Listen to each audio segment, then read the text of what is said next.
Congolaises, Congolais, chers compatriotes, il y a 6 ans, je prenais congé de mes responsabilités en tant que président de la République, chef de l'État. Et fait inédit dans notre pays, en près de 60 ans d'indépendance. J'ai passé pacifiquement la main à un nouveau chef d'État. Depuis lors, je m'étais imposé un strict devoir de réserve, y compris quand j'ai fait l'objet, directement ou par mes proches interposés, de provocations, de déni de droit, d'humiliation, d'imputations dommageables et d'autres multiples atteintes à ma dignité.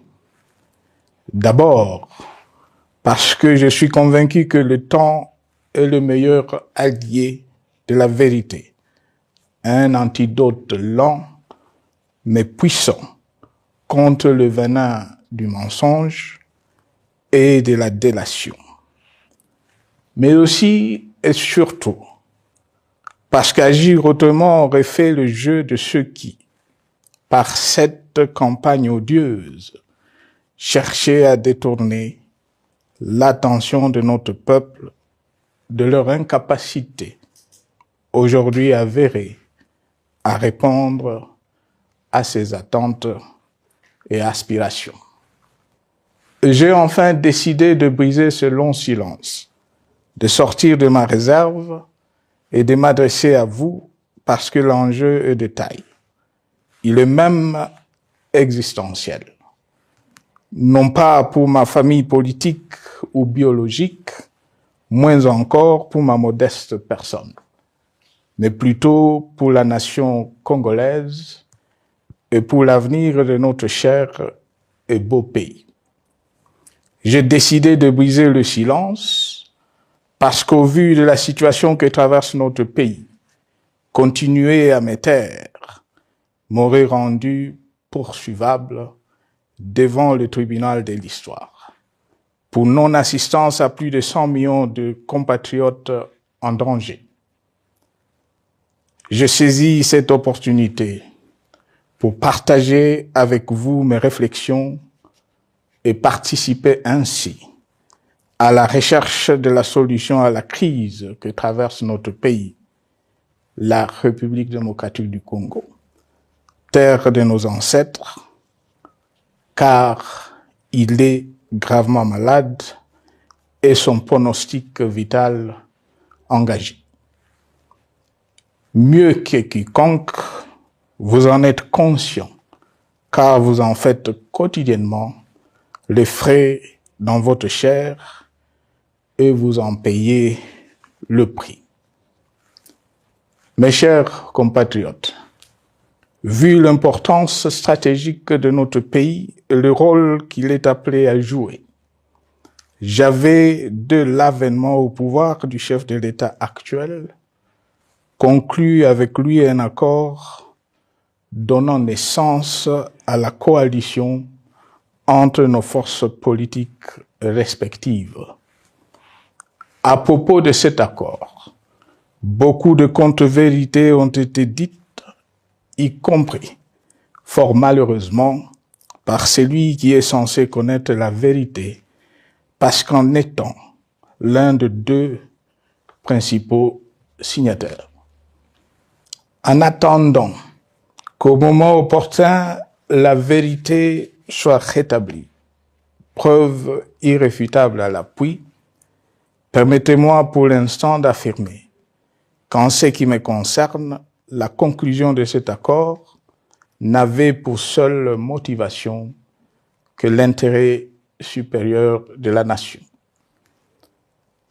Par cet accord de mutualisation de forces, j'entendais en effet permettre à mon successeur d'exercer dans la direction des affaires de l'État plus de pouvoir effectif que ce que la faible représentation de sa famille politique au sein de la nouvelle Assemblée nationale était en droit de lui conférer.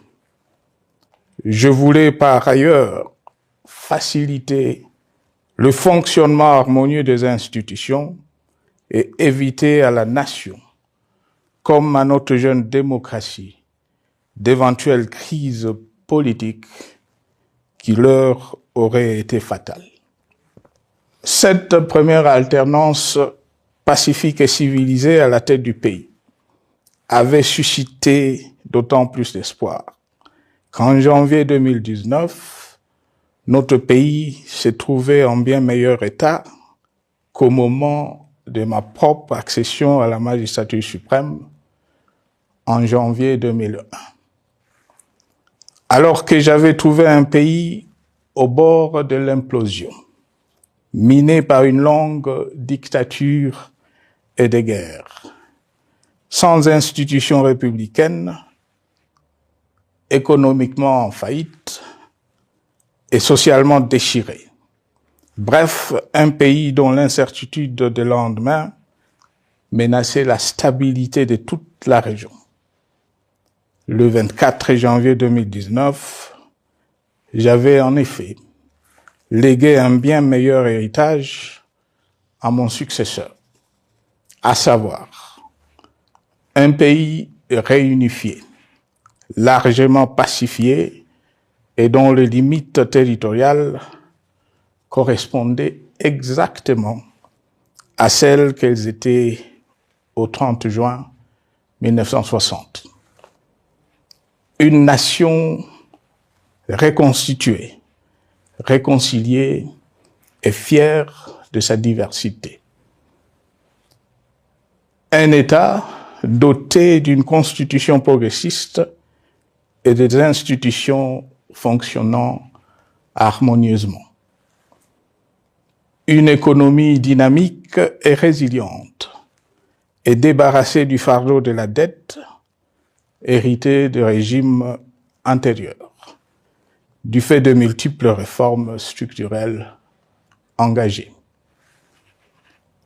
Une armée nationale républicaine de plus en plus professionnelle et capable de relever le défi de la défense de l'intégrité du territoire national. Une démocratie en constante consolidation, avec notamment l'organisation sur fonds propres d'un troisième cycle électoral. Le cœur serré, je constate qu'à peine 6 ans après, ce bel héritage en indivision, légué à l'ensemble de notre peuple, a été complètement dilapidé par celui qui en avait reçu la garde. Que notre pays offre un spectacle de plus désolant et qu'il suscite d'autant plus de désespoir au sein de notre peuple et de pitié et de moquerie à travers le monde, que l'inconscience de ses dirigeants ne permet aucun espoir de redressement. Cette détérioration rapide de la situation générale du pays est principalement due à l'inverse du pouvoir sans limite. Le nouveau dirigeant s'illustre en effet par une série de remises en cause, reniements et violations intentionnelles de la Constitution, avec en toile de fond la volonté irrésistible de concentrer tout le pouvoir entre les mains d'un seul homme au mépris du pacte qui cimentait la cohésion de notre peuple. Le premier acte de remise en question de ce pacte républicain, véritable socle de stabilité et de cohésion nationale, a consisté à violer délibérément la Constitution et les lois pertinentes lors du premier remaniement de la Cour constitutionnelle par le président de la République. La violation de ce texte juridique, fondement de tout état de droit, pour de simples raisons de confort politique est devenue depuis lors une marque distinctive de la gouvernance de notre pays. Dans le même esprit, en décembre 2020, il fut organisé un coup d'État institutionnel à la suite du renversement en pleine mandature d'une majorité parlementaire, pourtant dévolue par le peuple souverain, ainsi que le gouvernement qui en était issu. S'en sont ainsi suivis la nomination illégale de membres de la Commission électorale nationale indépendante, ainsi que le simulacre des élections de décembre 2023, organisé en violation du cadre juridique et de normes internationales pertinentes, qui, par une ampleur sans précédent de la fraude, ont amplifié l'illégitimité des institutions et de leurs animateurs.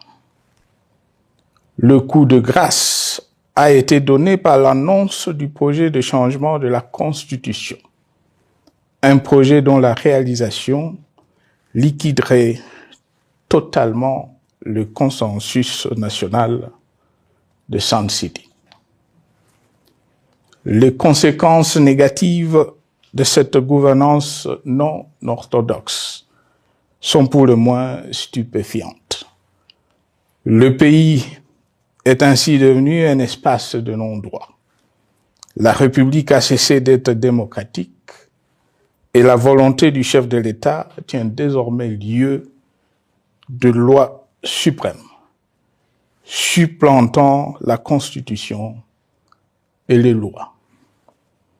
En revanche, érigé en politique du gouvernement, le populisme et la démagogie, le mensonge et l'arrogance, la discrimination et la stigmatisation de certaines composantes de notre peuple, l'institutionnalisation du tribalisme et du népotisme, l'opposition de communautés nationales, les unes aux autres, le discours de haine et l'injustice ainsi que l'impunité ont d'autant plus aisément détruit la cohésion nationale et le vivre ensemble que l'opulence outrancière et le non-respect de la parole donnée sont les maîtres mots de la classe politique au pouvoir. Ce qui a rendu le pays fragile et donc vulnérable. Plus grave, le repli identitaire, dangereux pour l'édification de toute nation, a refait surface, avec ses vieux démons dont l'intolérance et la division est circonstance aggravante. Cela est non seulement toléré et impuni, mais aussi et surtout véhiculé et financé par les tenants du pouvoir. Face à cette dérive, le Parlement a abdiqué de sa mission constitutionnelle de contre-pouvoir. Il a ainsi cessé d'être le temple de la démocratie, le lieu par excellence de l'expression législative et la volonté du souverain primaire, pour ne plus être qu'une chambre d'enregistrement de la volonté d'une seule personne. Quant à la justice, garante constitutionnelle des libertés publiques et du socle de valeurs, qui structure notre identité et forge notre unité, elle a complètement démissionné de ses responsabilités, se laissant ouvertement instrumentalisée à des fins politiques. Elle n'est donc plus qu'un instrument d'oppression d'une dictature qui tente désespérément de survivre à contre-courant de l'histoire, par la terreur et l'imposition de la pensée unique. Rôle peu louable, qu'elle partage avec les milices tribales, ainsi que la police et le service de renseignement, eux aussi détournés de leur noble mission de protection des citoyens et de sécurisation de l'État. Sur le plan économique, la situation est de plus inquiétante.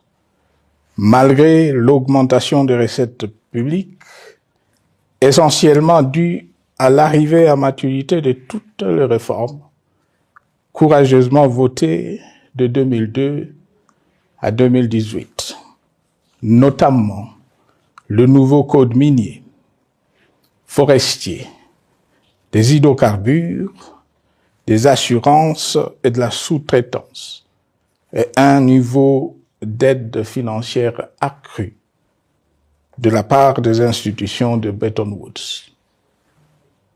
Aucun investissement n'a été réalisé pour doter le pays d'infrastructures modernes, soutenir de réformes structurelles et stimuler la croissance. Par contre, l'inflation et la dépréciation monétaire, jadis vaincues, sont de retour. La corruption et le détournement de deniers publics ont atteint un niveau inédit.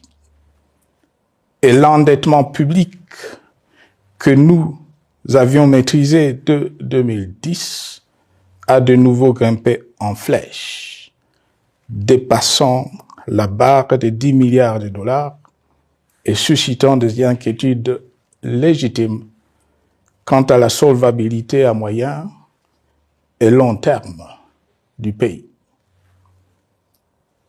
Les conséquences sur le plan social sont aussi dramatiques. Aggravation du chômage, accumulation des arriérés des salaires des agents de l'État, baisse drastique du niveau de vie de la population et recrudescence du banditisme urbain, de l'exode rural et de la famine dans un nombre croissant de provinces. Les Congolais sont désormais en proie à une véritable angoisse existentielle. Parmi les victimes résignées de ce gâchis se trouve en bonne place notre jeunesse, qui a été pourtant de tout le combat démocratique et qui a beaucoup cru aux vertus de l'alternance pacifique. Aujourd'hui, sans repère ni perspective sérieuse du lendemain, ils se sont abandonnés, laissés à la merci des entrepreneurs de conflits et de vendeurs d'illusions de tous bords. Rien de ce qui lui a été promis depuis 6 ans n'a été réalisé. À cette jeunesse désabusée, comme à l'ensemble de notre peuple, nous tenons à donner une assurance. L'échec d'un régime compromet, mais ne scelle pas définitivement le sort d'un peuple. Mes chers compatriotes, s'agissant de la situation sécuritaire, dans les grandes agglomérations comme dans nos campagnes, elle est partout plus que préoccupante. C'est le cas notamment au nord Kivu, au sud Kivu, en Ituri, au Maniema, au Tanganyika, au Katanga et au Mai-Ndombe, province pourtant voisine de Kinshasa, capitale du pays et siège des institutions.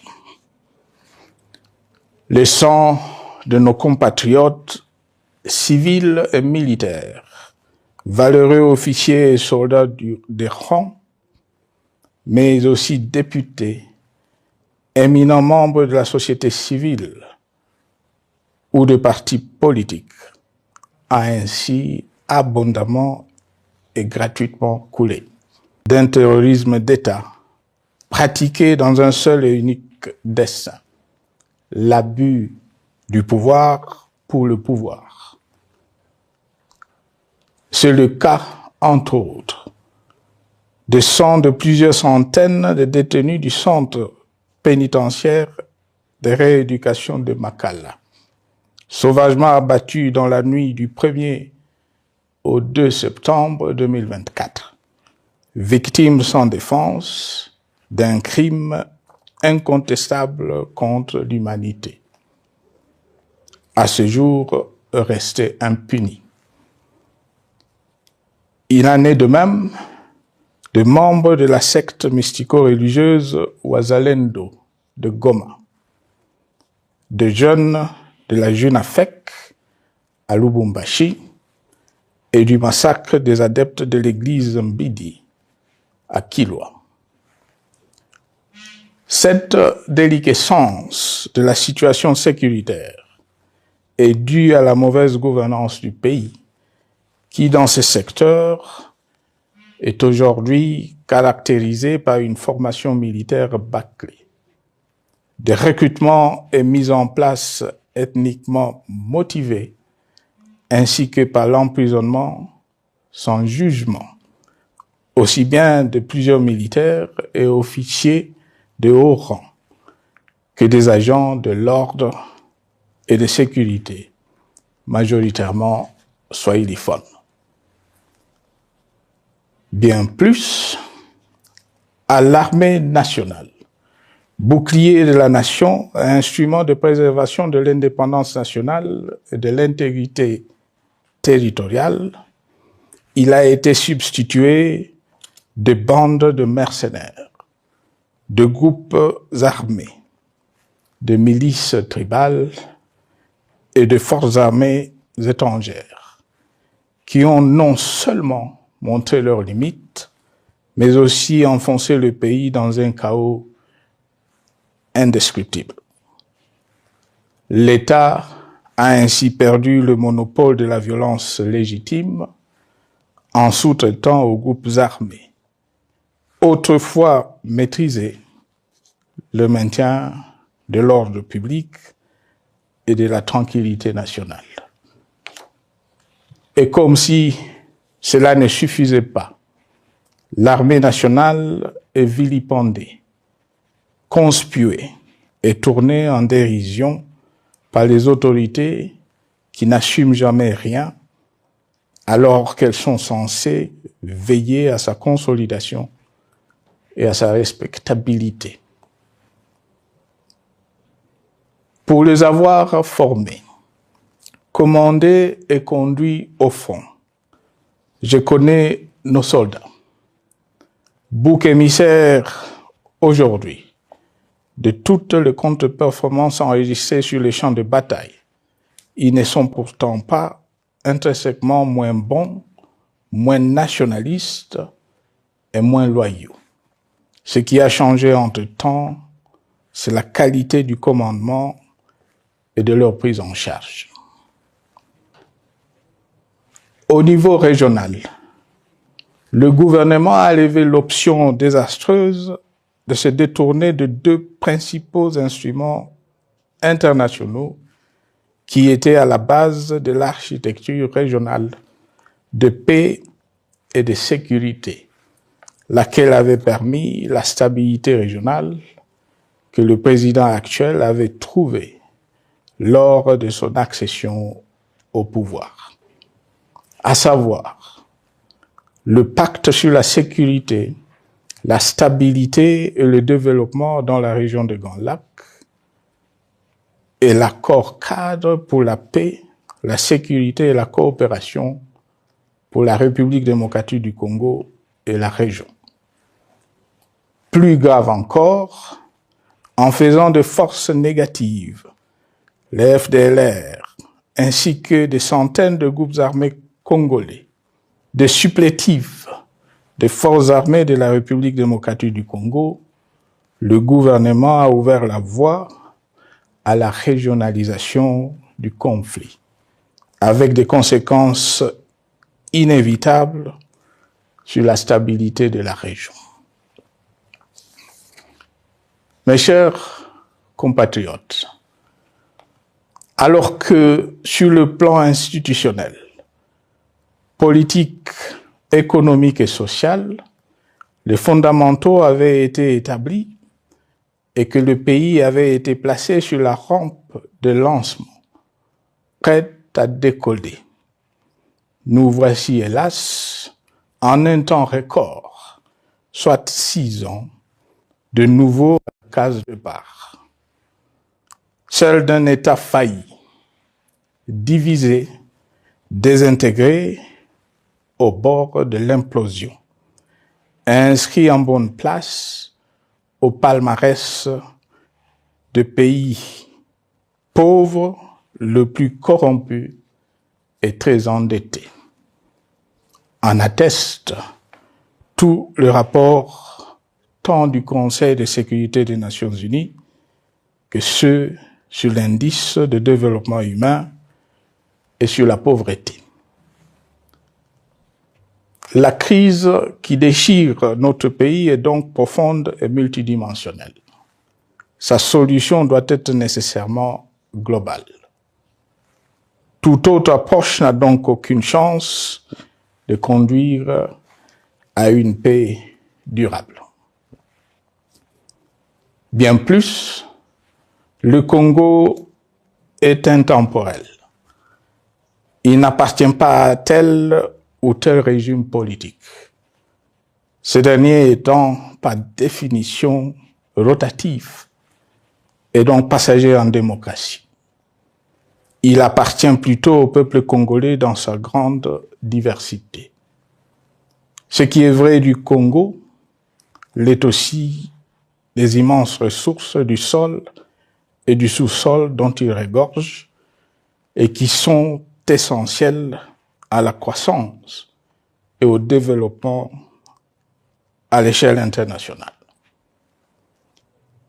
Que tous, au pays comme à travers le monde, en tiennent compte et qu'ils inscrivent leurs projets dans une perspective qui privilégie l'intérêt du Congo et des Congolais, plutôt que celui de ceux qui, à un moment ou à un autre, dirigent le pays. Cela étant, pour sauver le Congo, les griefs légitimes du peuple congolais contre le régime en place ne peuvent être éludés. Ils doivent plutôt être pris en compte. La dictature doit prendre fin et la démocratie, tout comme la bonne gouvernance économique et sociale, doivent être restaurées. Car, comme en témoigne l'histoire, il ne peut y avoir de solution sécuritaire définitive sans solution politique sincère. Sinon, il y aura de nouvelles vagues de convulsions politiques, de troubles à la paix, d'insécurité, d'instabilité institutionnelle, de conflits armés et de guerres civiles.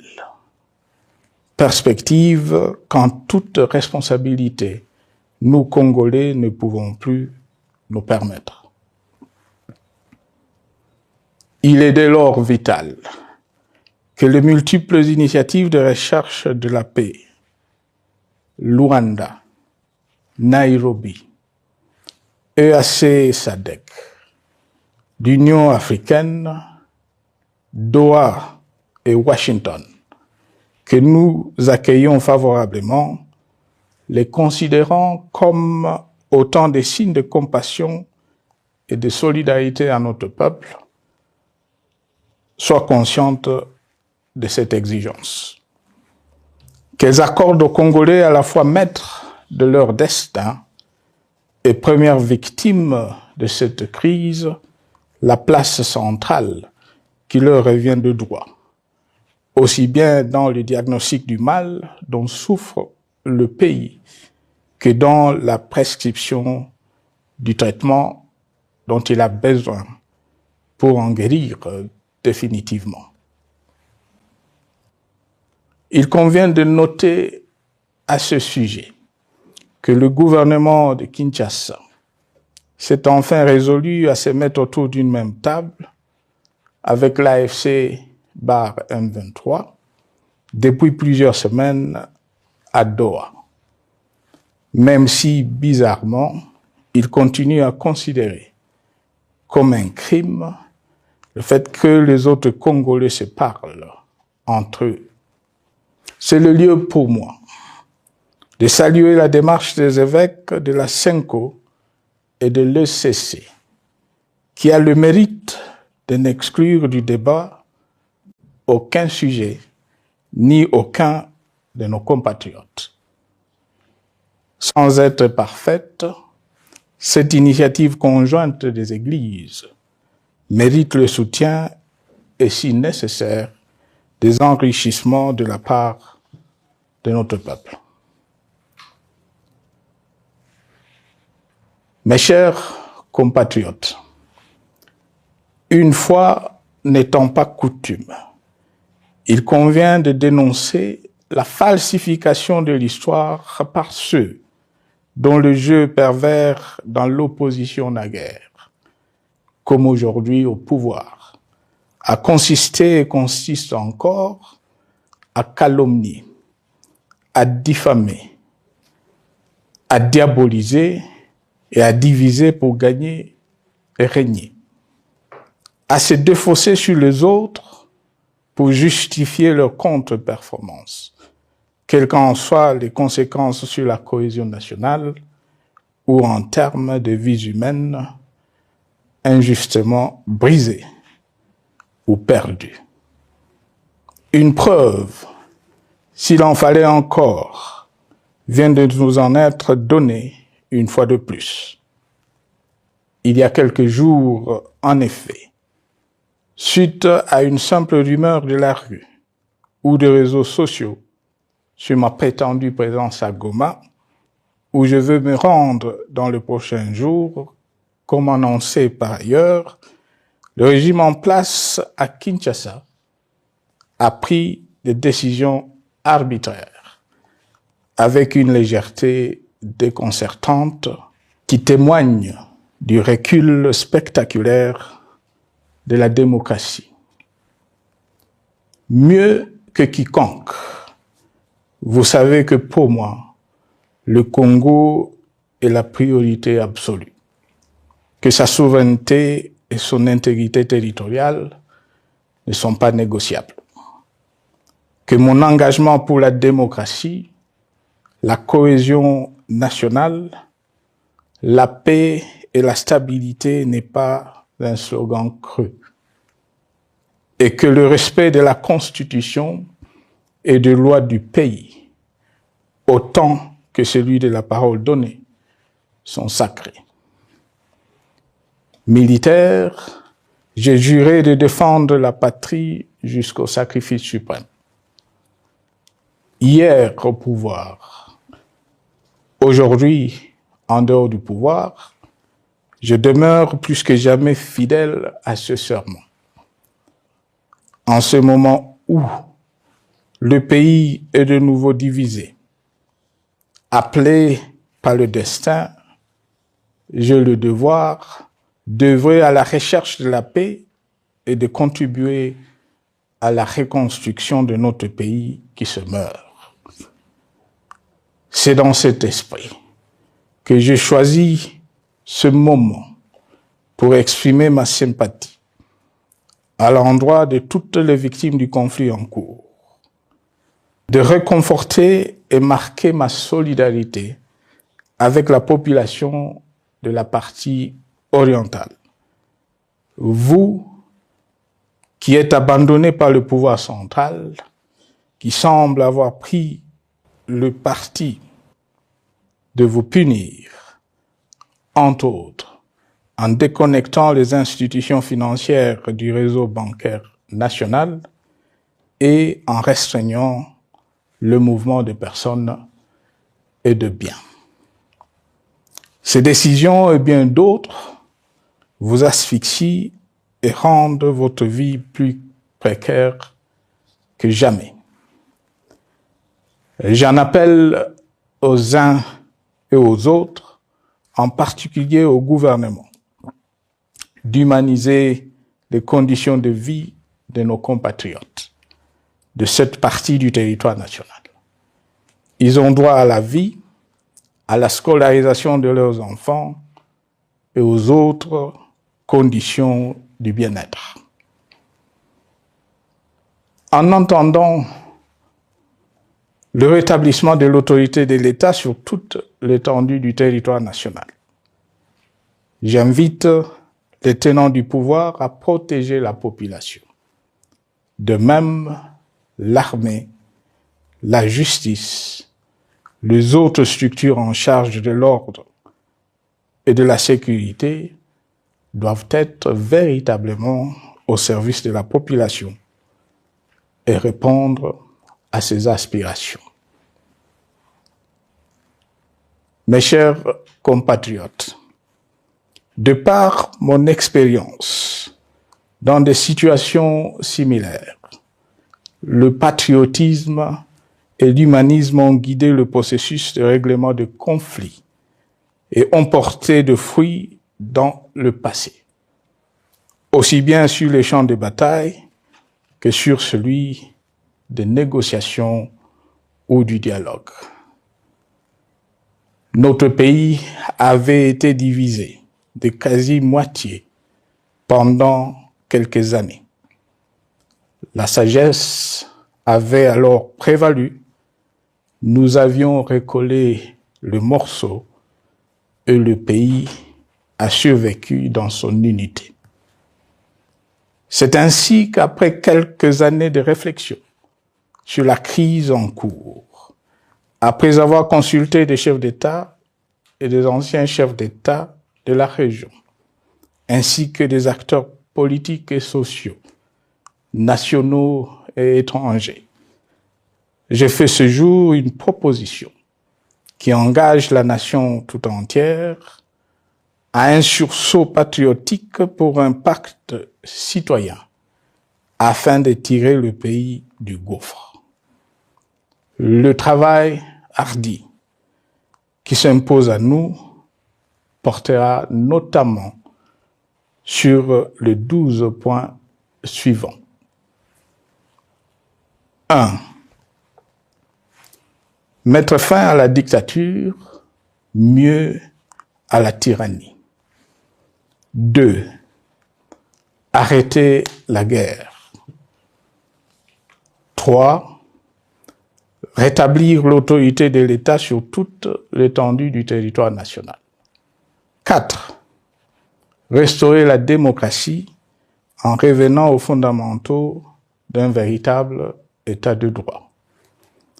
5. Rétablir les libertés fondamentales. 6. Réconcilier le Congolais et reconstruire la cohésion nationale. 7.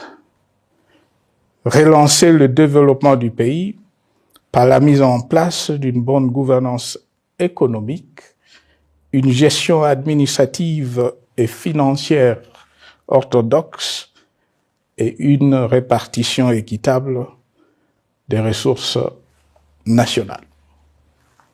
8. Relancer le dialogue sincère et permanent avec tous les pays voisins en vue de l'instauration de la paix et du développement durable dans la région.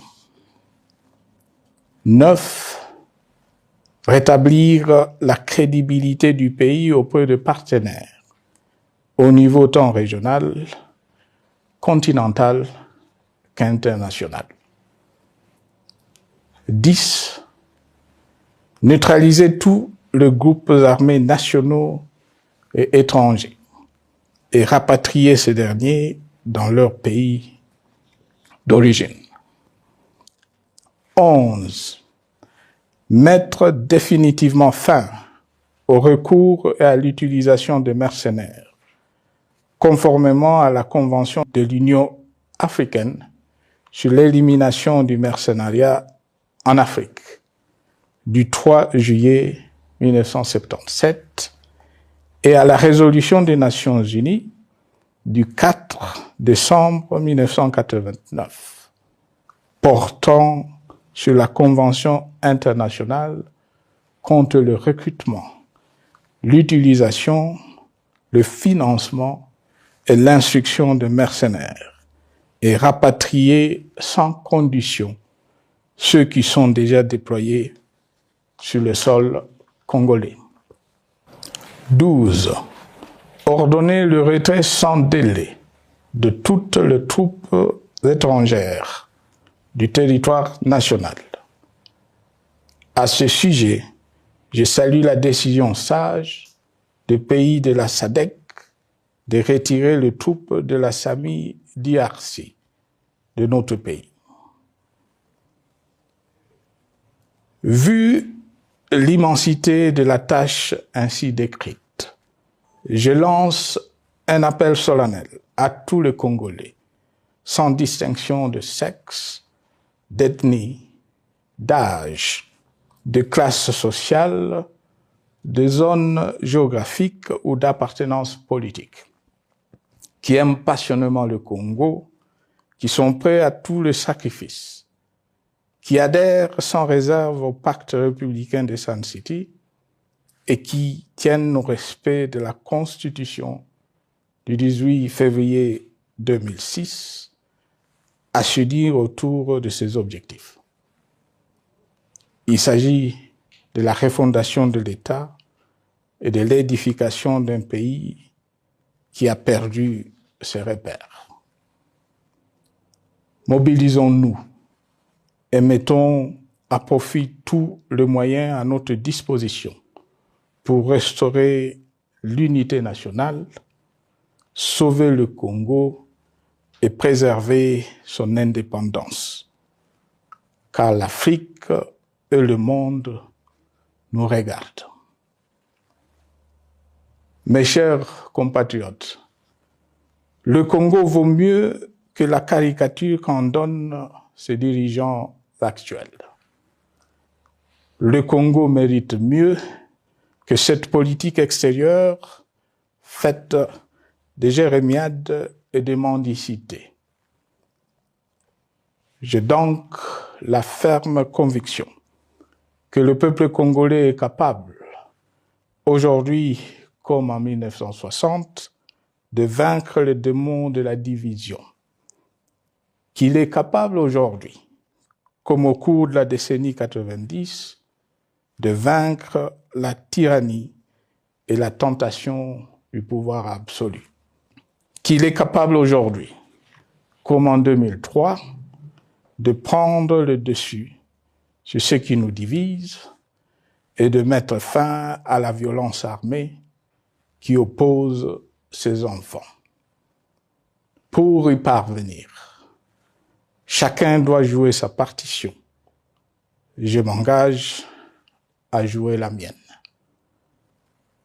Que Dieu bénisse la République démocratique du Congo, qu'il bénisse individuellement chacun de vous. Je vous remercie.